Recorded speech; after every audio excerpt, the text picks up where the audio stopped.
ரசூலாவுடைய வரலாறு, அதாவது என்னன்னா 1400 ஆண்டுகளுக்கு முன் வாழ்ந்த ஒரு மனிதனுடைய வரலாறை பத்தி ஏற்கனவே சொல்லியிருப்பாங்க. அவங்க எங்க பிறந்தாங்க, தாய் தந்தை, இது எல்லாமே.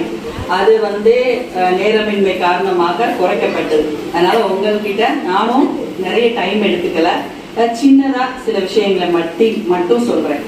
அதாவது என்னன்னா, இப்ப நிறைய நான் வந்ததுல இருந்து கேட்ட அடிக்கடி காதுல விழுந்த விஷயம் அப்படின்னா ஆசிரியர்கள் அப்படின்னு சொன்னாங்க. இன்னைக்கு ஆசிரியர் தினம், அதனால ஆசிரியர்கள் அந்த சிறப்பு அப்படின்னு சொன்னாங்க. ஆசிரியர்களை பத்தி சொன்னாங்க அந்த பிள்ளைங்க. அப்போ இதுலதான் ரசூல்லாவுடைய நம்ம எடுக்க போறோம்.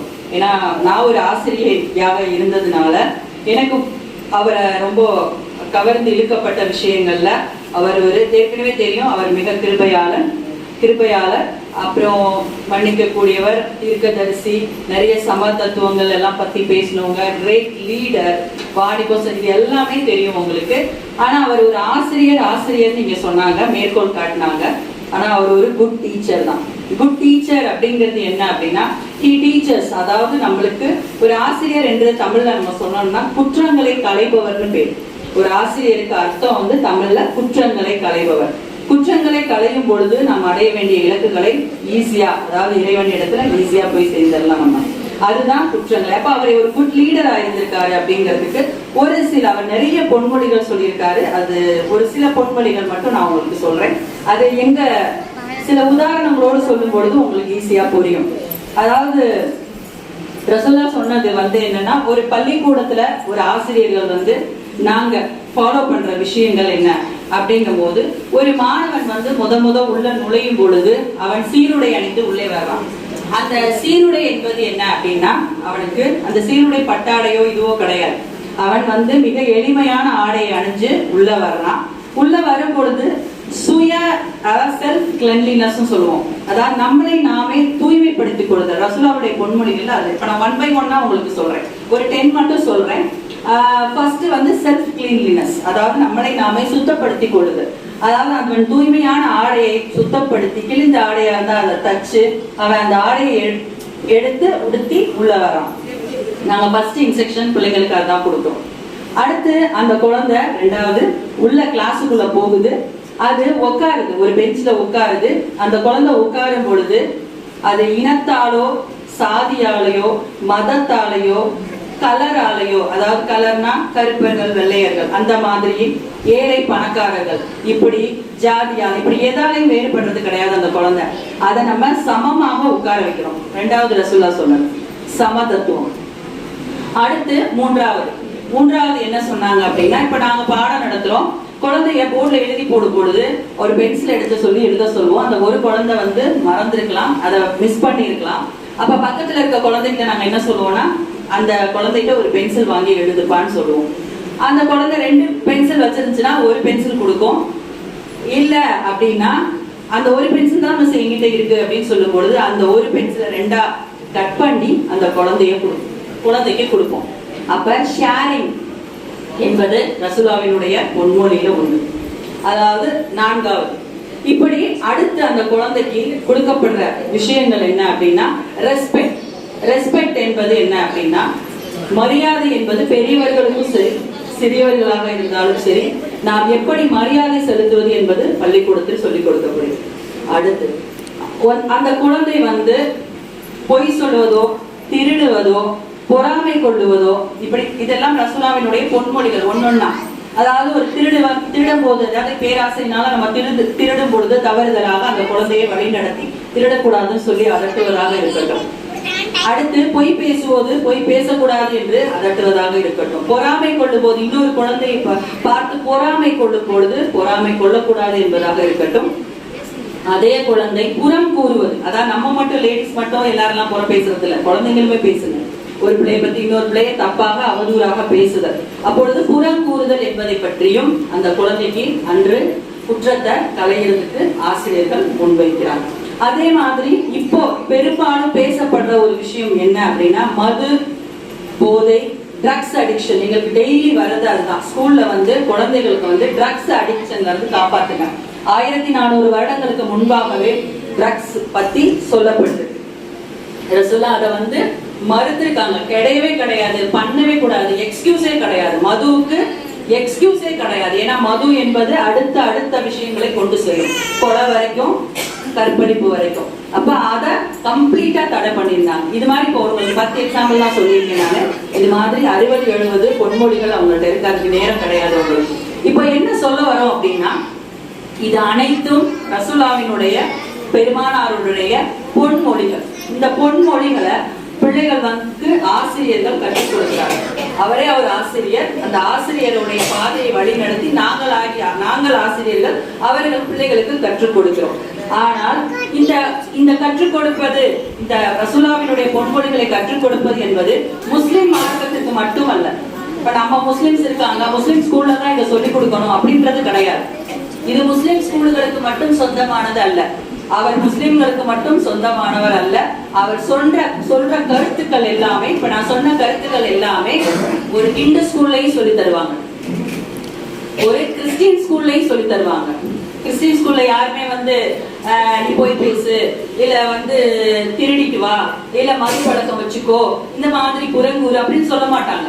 அங்கேயும் ஒரு ஹிந்து ஆசிரியரின் வாயால், ஒரு ஹிந்து ஸ்கூல்ல ஹிந்து ஆசிரியரின் வாயால் ரசூலாவினுடைய வார்த்தைகளை தான் மொழியப்படும். ஒரு கிறிஸ்டியன் ஸ்கூல்ல ஒரு கிறிஸ்டியன் ஆசிரியரால் ரசூலாவினுடைய மொழிகள் தான் மொழியப்படும். அப்போ அவர் என்ன ஆகுறாரு? அவரு நமக்கான ஆசிரியர் மட்டுமல்ல, யூனிவர்சல் என்றால் உங்களுக்கு தெரியும் நினைக்கிறேன், அண்ட சராசரத்திற்கான அவர் ஒரு மிகச்சிறந்த ஆசிரியர். அதனால ஒரு ஆசிரியர் தினத்துல அவர் ஒரு ஆசிரியராக எவ்வளவு தூரம் உலகத்துக்கு, எல்லா மக்களுக்கும், ஏதாவது சாதி அடிப்படையோ இல்ல மத அடிப்படையோ கிடையாது, எல்லா மக்களுக்கும் போய் சேரக்கூடிய கருத்துக்களை சொல்றதுனாலதான் அவர் ஒரு குட் டீச்சர். சரியா? அடுத்து வந்து 2வதாக சொல்லப்படுற விஷயம், அதாவது நானே வந்து என்ன நினைச்சிருக்கேன்னா, இஸ்லாம் ஒரு கடுமையான சட்டங்கள் உள்ள, அதாவது பெண்களுக்கு ரொம்ப கடுமையான சட்டம் உள்ள ஒரு மார்க்கம், அதை ரொம்ப கொடுமைப்படுத்துது அப்படிலாம் சொல்லி நான் சின்ன வயசுல நினைச்சிருக்கேன். ஆனா அதுக்கப்புறம் கொஞ்ச காலத்துக்கு அப்புறம் தெரிய நம்மளுக்கு வயசு வர நம்ம நிறைய படிக்க அப்பொழுதுதான் நம்மளுடைய மார்க்கம் பெண்களுக்கு எவ்வளவு பிரசித்தி பெற்ற ஒரு விஷயங்களெல்லாம் பண்ணிட்டு இருக்குங்கிறத நீங்க கண்டிப்பா தெரிஞ்சுக்கணும். ஆல்ரெடி தெரியும், இருந்தாலும் ஒரு 3 விஷயம். ஃபர்ஸ்ட், அதாவது இறைவன் வந்து சஜிதா பண்றதுக்கு நம்மளுடைய தலையை அவனை தவிர யாருக்கும் நம்ம அடிப்பணியிறது வைக்கிறது கிடையாது. ஆனா அதற்கு அடுத்து என்று அவன் சொன்ன ஒரே ஆள் யாரும் தெரியுமா? யாரு? தாய். நாம தானே, நம்ம பெண்கள் தானே. இப்ப நம்மளுக்கு இதை விட என்ன சிறப்பு வேணும்?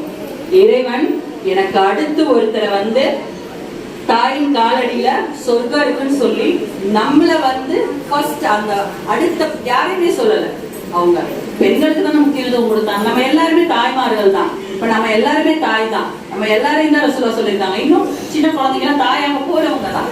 அப்ப தாய்க்கு அந்த ஒரு முக்கியத்துவம் கொடுக்கும் போது பெண்ணுக்கு அதை விட என்ன வேண்டியது?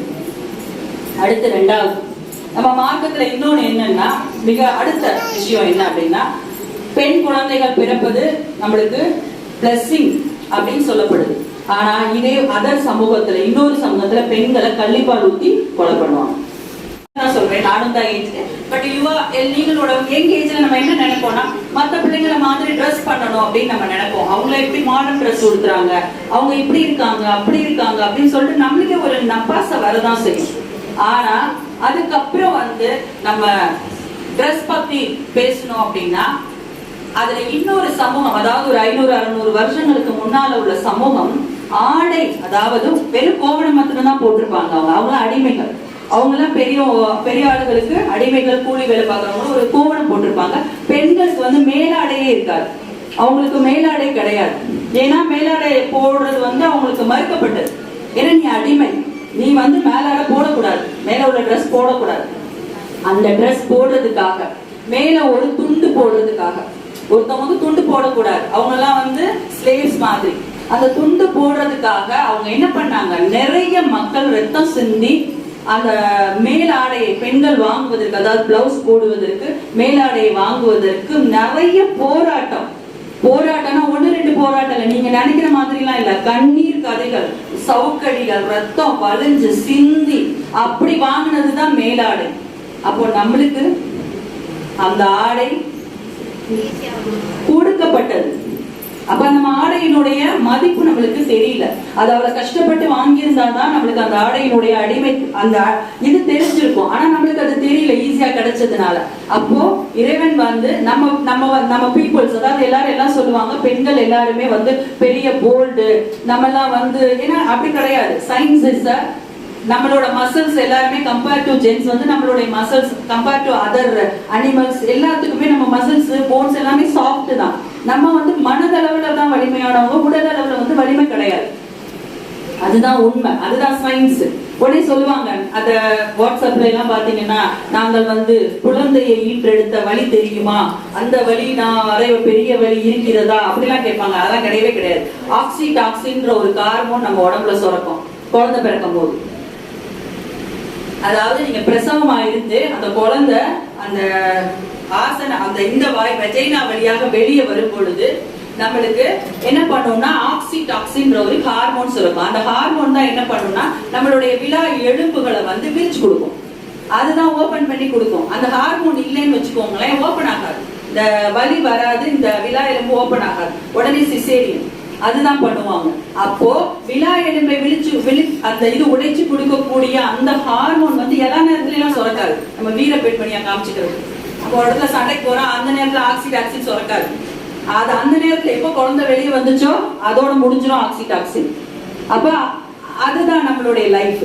அதனால நம்ம வந்து எந்த பொருள் மதிப்பு மிக்க பொருளோ, இன்னொன்று என்னன்னா ஈஸியாக நம்மளை வந்து ஒரு விலங்கு நம்மளை காயப்படுத்தி விடும், கீறல்கள் ஏற்பட்டோ நம்ம உடல் அளவில் பாதிக்கப்படக்கூடியவர்கள். அதனாலதான் ரசூலா என்ன பண்ணியிருக்காங்க, நம்மளுடைய மார்க்கம் என்ன பண்ணிருக்கு, நம்மளை வந்து ஆடையினால் மூடப்பட்டு நம்மளை பொத்தி பாதுகாத்து வச்சிருக்காங்க. அதனாலதான் உள்ள வச்சிருக்கோம், இந்த நேரத்துல போகாதீங்க. இப்படின்னா பாதிப்பு நம்மளுக்கு தான். நம்ம சொல்ல முடியாது, சண்டையெல்லாம் போட முடியாது, ஜெயசாந்தி மாதிரிலாம் அதெல்லாம் சும்மா சொல்றது நம்ம. அப்போ நம்மளுக்கு வந்து அந்த விஷயங்களை நாம தெரிஞ்சுக்கணும். ஓகே, இது 3 விஷயம் நான் சொல்லிட்டேன். இன்னொன்னு என்னன்னா, முதல்ல மார்க்கத்தை பத்தி நம்ம ஒரு அளவுக்கு, அதாவது என்னன்னா இப்ப நானே வந்து காலேஜ் டேஸ்ல ஸ்கூல் டேஸ்ல அந்த அளவுக்கு அதுலயே நம்ம செலுத்தும் பொழுது படிக்கிறதுக்கு வாய்ப்பு கிடைக்கல. ஆனா இப்போ நாங்க தேடி தேடி படிக்க ஆரம்பிக்கிறோம். ஏன்னா அது மேல உள்ள லவ் அண்ட் அஃபெக்ஷன்னால ரொம்ப பிடிச்சு போய் நாங்க என்ன பண்றோம், அதை வந்து விரும்பி விரும்பி இப்ப படிக்க ஆரம்பிக்கிறோம். நீங்க தாய்மார்களா இருக்கட்டும், உங்களுக்கு நாங்க இப்ப உங்களுக்கு சொல்றது என்னன்னா, உங்க குழந்தைங்களுக்கு ஆரம்பத்திலேயே அந்த மார்க்கத்தினுடைய கல்வி, அதாவது உன்கிட்ட வந்து எல்லாரும் என்ன சொல்லுவாங்க அப்படின்னா, இப்ப எல்லாரும் இந்த ஒரு ட்ரெண்டியான வார்த்தை போயிட்டு இருக்கு. யாராவது வந்தாங்கன்னா அந்த ட்ரோல் பண்றவங்க, பாகிஸ்தானுக்கு போ, நாங்க ஏண்டா பாகிஸ்தானுக்கு போனோம். அப்ப அதுக்கு சொல்ல தெரியல நம்மளுக்கு. ஏன்னா இந்த நிலம் வந்து நம்மளுடைய நிலம். இந்த நிலத்தை போராடி பெற்ற மக்கள் நாம தான். மற்றவர்கள் ஹிஸ்டரி படிச்சிருந்தா உங்களுக்கு தெரிஞ்சிருக்கும். அப்ப நம்மளுடைய ஒருத்தவங்க நம்மகிட்ட சொல்லும் பொழுது நாம அதுக்கு ஹிஸ்டரியிலே போயிடணும். அப்ப நம்ம ஹிஸ்டரியிலே சொல்ல ஆரம்பிக்கணும். சில விஷயங்களை வந்து புரியுற மாதிரி, மண்டையில அடிக்கிற மாதிரி, உரைக்கிற மாதிரி நம்ம சொல்ல ஆரம்பிக்கணும். அப்ப நம்மளுடைய ஹிஸ்டரி என்ன அப்படிங்கறத சொல்லணும். அப்ப ஃபர்ஸ்ட் வந்து நம்ம அதை படிக்கணும். அப்படின்னா எந்த ஒரு புத்தகத்தை படிச்சாலும் சரி, எந்த விஷயத்தை படிச்சாலும் சரி, அதை அகன்று படிக்கணும், ஆழ்ந்து படிக்கணும். சும்மா மேலோட்டமா படிக்கும் பொழுது ஒருத்தர் நம்மளை கேள்வி கேட்கும் போது நம்மளுக்கு ஆன்சர் பண்ண தெரியாது. இப்போ எங்களுக்கு வந்து ஒரு இப்ப நாங்க படிக்கிற படிப்புல சொல்றேன், a+b² a² 2ab + b². அதாவது ஐன்ஸ்டைன் இவங்க மாதிரி சயின்டிஸ்ட்லாம் ஆப்பிள் மேல இருந்து கீழே விழுகுது, அது வந்து ஜியோகிராபிக்கல் ஃபோர்ஸ்னால விழுகுது. Every action there is return action இருக்கும் அப்படின்னு சொல்றாங்க. இப்போ ஒருத்தன் வந்து அதுக்கு நான் ஒரு கொஸ்டின் கேட்கும் போது பதில் சொல்றான் அப்படின்னா, அவன் தவறா சொல்றான் அப்படிங்கிறது எனக்கு எப்ப தெரியும்னா, நான் முதல்ல கத்துருக்கணும்.